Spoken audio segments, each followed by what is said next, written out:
breaks and grunts. How you doing? Okay. Yeah, Mike, I wonder if you could just run us through any team and injury news, and I gather the news about Peter Crouch is not good. No, Peter don't miss out, unfortunately. Got an issue with his hamstring, pulled up in the game against Sheffield Wednesday midweek, so he's looking at about 2 to 3 weeks, possibly 4. So it's a shame because I've been able to give him too many opportunities of late, and so he was obviously part of what we were doing the other night, and shame that he pulled up short, but we'll get him back as soon as we can. Apart from Peter Odemwingi's still out, hasn't returned to the group yet, still got an issue with his hamstring as well, but apart from that, Mark Muniesa is back with the group. Shea Given, obviously still out long term.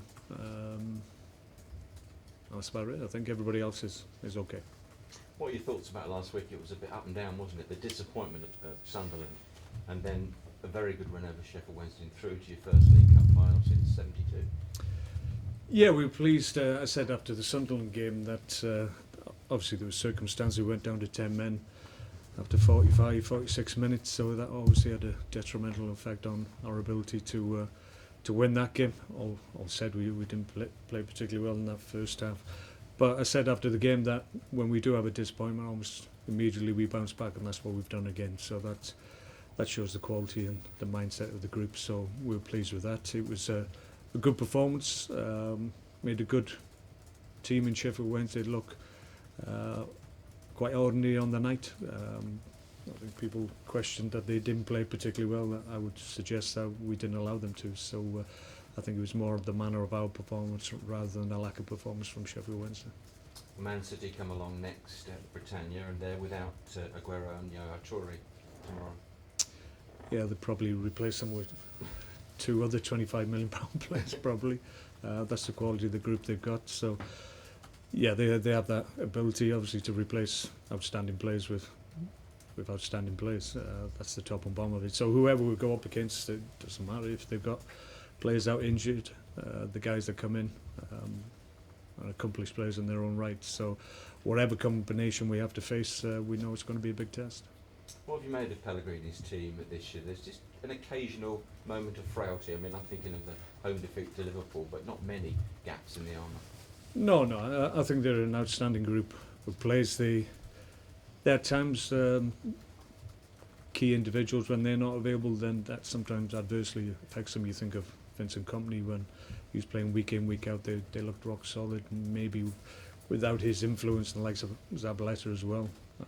Dave Silva, who's only just coming back, I think they have a real positive effect on the group. But as I said before, they've still got good players that have come in and outstanding players in their own right. So any group of players or any team, if you lose significant numbers, then that will impact on you regardless of the quality that you got in your group. Do you fancy your chances though against anybody really? That is the strength of Stoke this year. Yeah, well, we're strong. We're healthy at the moment, touch wood, apart from the ones I've mentioned. So we're playing well. Had a decent run of form in the Premier League, albeit came to an end last weekend. So want to get back on track in terms of our league results and performances. Great game for us. We're looking forward to it. Be a big crowd again, and it's always good to go up against the best in the Premier League. Well, not only in the Premier League, but one of the top sides in Europe as well. So that shows the quality and the strength of the Premier League, and we're part of that, and we enjoy the challenge of the Premier League. You're quoted this week as saying semi-finals should become the norm for Stoke, and as well as a top 10 finish. That's the kind of next level you're aiming at, isn't it, really? I didn't say should. I said we hope in the future it will become the norm. It's a slight difference, but no, we're pleased. We're always trying to look to progress year on year, and the last 2 years, 2.5 years, we've done that. Been able to just push what we've been able to achieve each year, and we're into a semi-final first time for a long time, and that's another sense of achievement and The perception of what we're doing here is positive at the moment, so we need to keep that going. No reason why we can't. We're strong this year. Got good talent within the group, so it's a case about being consistent. The last few seasons, and most clubs I've been at, so we're strong second half as well. We've had a decent enough start, although people perceived we had a poor start, which I suppose we did. But we've turned that around, so now we're in good shape and looking forward to the rest of the season. Just two questions outside of Stoke. As a player, you made the trip to Spain to play. What do you make of Gary Neville going to Valencia? Yeah, great for Gary. I think it's great opportunities. There's not many opportunities that seem to be given to British coaches abroad at the level that he's gone in at. Valencia, huge club over there with big demands and big responsibilities, so it's a great opportunity. So it makes a change that we're exporting coaches rather than importing. So we wish him well. He's a flag bearer for everybody, and I think everybody's been impressed by Gary in terms of his understanding of the game. He's quite clearly a student of the game, loves the game, and loves all the different formations and the tactics and how that impacts negatively or positively on opposition teams. So now he has the opportunity to put it into practice. It's part of the job, it's not all of the job. There's a lot more elements and things that you have to deal with over and above just getting a team shaped up to play well. But you'll soon find out that very, very quickly. But having known Gary, obviously, for a number of years, and I think, as I said, he's a guy that really loves the game of football, and if you take that enthusiasm, then that can take you a long way. Final one from me. World Cup going to be expanded to 40 teams. That's the plan, assuming there's enough people left at FIFA to organise it. Really. Good point. I think it's a good thing. I think we've seen it in European Championships. That format's changed, and countries that haven't had the opportunity to play in major finals, not least Wales, have been able to get in this time, and I think that's good. Hopefully that'll open the door for Wales in the World Cup as well. A couple from me, Mark, if I may. Aguero, I know you say that they can bring in, someone to replace him, but are they going to be missing the best striker in the Premier League, perhaps? Quite possibly. I'm a huge fan of Aguero. I think he's an outstanding player. His ability to change games in City's favour is there for everybody seeing. He's done it on so many occasions. Sometimes even the top teams, Man City included, find it difficult to play well and function exactly how they want to. But when you've got individual talent within that team, then even if they're playing poorly, an individual such as Sergio Aguero can turn the game on his head by virtue of his own talent. So you need game changers like that, certainly at the top end. And he's certainly one of the best in the world, in my view. And is this a fixture that you still look at and think, yeah, it's Manchester City after my experiences there? No, I had a great time. I mean, it was difficult times, and there's a lot of change going on, and I was at the beginning of that, and it was interesting to say the least to be part of that and seeing how change affects people in different ways and how people react to situations that are different from what they've known for a long time. So I experienced that and was part of that, but I have no bitterness towards City. I mean, at the end of the day, I wasn't really their guy. I was appointed by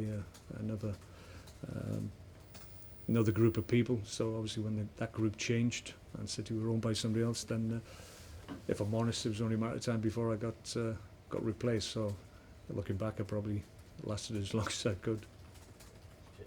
Mark, you talked about world-class players and then be able to bring in any world-class players. They've got Kevin De Bruyne, and he's been directly involved in 10 goals in his 10 Premier League appearances this season. How important is he going to be to keep him quiet on the day? Yeah, he's an outstanding football player, and he's come to this country and just carried on where he left off in Germany. In Germany, he was absolutely outstanding, and not only for his ability to score goals for his team, but you mentioned the amount of influence he has on the team in terms of assists and making goals, and and being a positive influence on the team that he's playing for is quite outstanding. And obviously he came, and it was at Chelsea. It didn't seem to work out for him there, but he went back to Germany, backed his ability, and he's come back to the Premier League again, which I think the Premier League's better for. Do you think now with the win in the week, and hopefully if you get a result at the weekend, you could put another little run together, with December being such a busy month, it's good to pick up points at home, isn't it?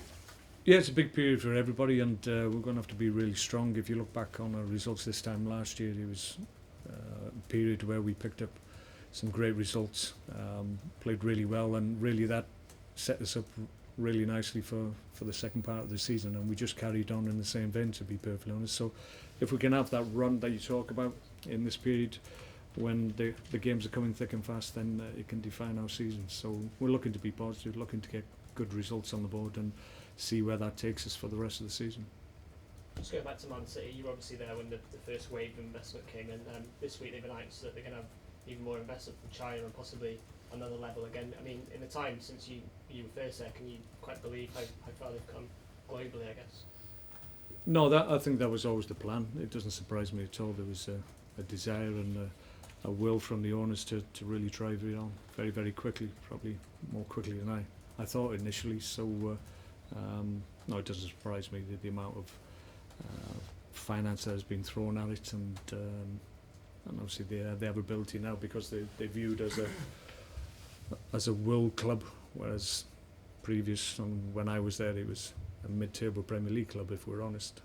So the change that's taken place is unprecedented. So yeah, it's a completely different club from when I was there. The investment, I'm sure, will continue for a long time, and now they're able to generate significant funds within their own rights, and their ability to create those extra income streams means they're a very, very strong club in world football. Did you learn a lot from that experience? Because you say it was unprecedented. Not many managers get to go in that situation where it's being transformed into this massive thing. Yeah, there was big changes going on in and around that. I had to get positive results on a weekly basis. While there was a lot of stuff going on over and above what the time you thought was a football club, but it was becoming more than that. It was becoming a big brand, a big football brand. So yeah, it was interesting to watch people's reactions and how they dealt with it. And yeah, I look back on it. It was a difficult period at times, just because you always sense that there was only a certain amount of time you're going to be allowed to have the role, but give it my best shot, and then you move on, and they move on. I don't think they've done too badly since I've left, to be perfectly honest. Mark, with that extra investment, it seems to reinforce the idea that only money can buy success in the Premier League. Is that the case, or is there room for some of the clubs like Leicester, Southampton, Leipzig? Yeah, I think so. I think you've seen this year and previous years.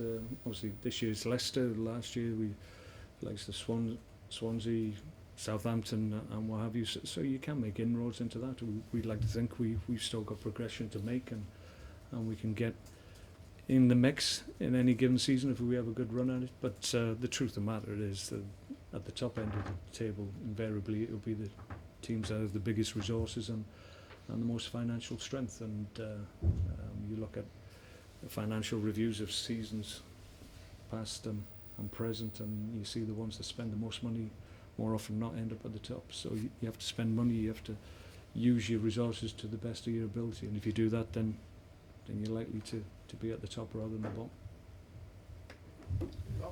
Thank you. Okay, no problem. Thank you.